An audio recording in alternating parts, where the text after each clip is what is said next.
Hello YouTube family. So हा माझा खूप दिवसांनी नवीन व्लॉग बनवते मी. व्लॉग बनवण्याचं कारण असं आहे की आमच्याकडे आज आणि उद्या साई भंडारा आहे. सो सगळं कसं असतं आणि आज पालखी आहे तर ते सगळं मी व्हिडिओमध्ये दाखवणार आहे. तर पूर्ण व्लॉग बघा आणि ह्यापासून पुढे आता माझे व्लॉग्स किंवा शॉर्ट्स व्हिडिओज पण येणार आहेत. सो माझे व्हिडिओज बघत राहा.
जानवाय नमः स्वाहा। ओम सर्वभूरण पूजिताय नमः स्वाहा। ओम वैष्णवाय नमः स्वाहा।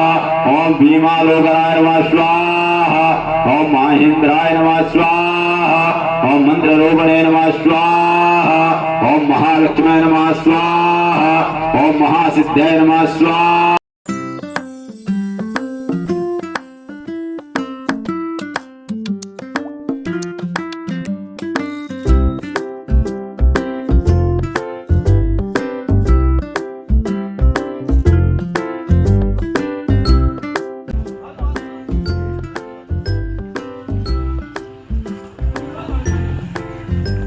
आमचे आचारी आमचे काका, नाव काय तुमचं? अशिना डिले. आज किती जेवण किती बनवायचं आज? 3000 लोकांचा. 3000 लोकांचं जेवण. काय काय बनवायचं? छोल्याची भाजी, डाळ, भात, पापड, मिरची, लोणचं, भाकरी पण आहे, झुणका पण होईल. ओके. तयारी चालू आहे आता.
गाईज.